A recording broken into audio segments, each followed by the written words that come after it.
नमस्कार दोस्तों, 2 मिनट सिर्फ में आपका बहुत बहुत स्वागत है। आज हम बात करेंगे इंडिया में गरीबी क्यों नहीं कम हो रही। इंडिया में गरीबी कम नहीं होने का कारण है यहाँ के बिजनेसमैन। आप कहेंगे बिजनेसमैन का इससे क्या मतलब है।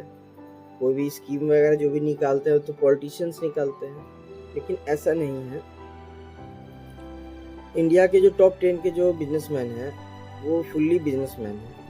वो आपको कभी नहीं चाहेंगे कि गरीबी जो भी गरीब लोग हैं इंडिया में वो लोग गरीबी रेखा से ऊपर उठे। आप तरह तरह की सरकार की स्कीम निकलती है, लेकिन किसी को कुछ बेनिफिट मिल नहीं पाता है। इसका कारण भी यहाँ के बिजनेसमैन ही है।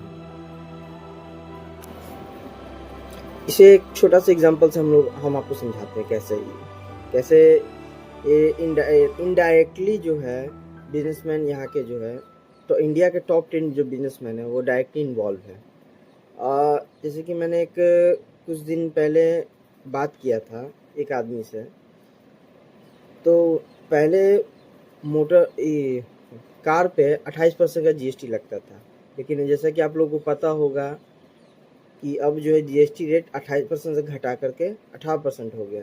तो मैंने उससे पूछा कि जीएसटी रेट जैसे कम अब हो गया तब तो कार जो सस्ता हो जाएगा, लेकिन उन्होंने कहा बहुत ही साधारण तरीके से उन्होंने जवाब दिया कि पहले 28% टैक्स था। तो पहले क्या होता था कि कोई आइटम 100 रुपये का था तो वो जीएसटी जो है उस पर 28% जब वो लगता था तो 128 रुपये का वो पड़ता था।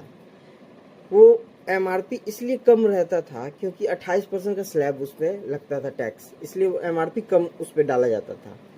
लेकिन अब चूंकि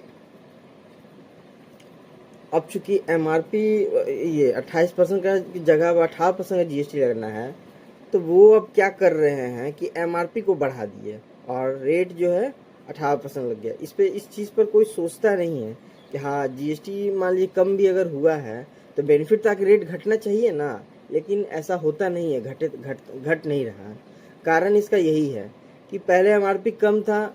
अब क्या कर रहे हैं ये लोग, नए तरीका अपनाने रहे हैं कि एमआरपी को ही बढ़ा दिए। जैसे कि अब पहले 100 रुपये का था तो उस पर 28% जब टैक्स लगता था वो 128 रुपये का पड़ता था। वही चीज़ अब ये समझा जाए हम लोगों को कि अब वही चीज़ को अब 110% अगर कर दिया जाए एमआरपी, अब उसके ऊपर फिर अब 18% लगेगा। तो वो कहने के लिए सिर्फ एक मात्र सुनने में अच्छा लगता है कि हाँ जी जीएसटी रेट कम हो गया, लेकिन इस चीज़ का बेनिफिट किसी को मिलना नहीं है। वो आपकी स्थिति जैसे थी वैसी ही रहेगी। आप सोच रहे हैं कि रेट घट गया है तो भाई ये रेट सस्ता हो जाएगा, लेकिन ऐसा कोई बात नहीं है। रेट सस्ता नहीं होने वाला है। आपको आपकी जो स्थिति थी वैसी ही रहेगी। अंग्रेज़ों का एक लाइन था कहना कि किसी देश को अगर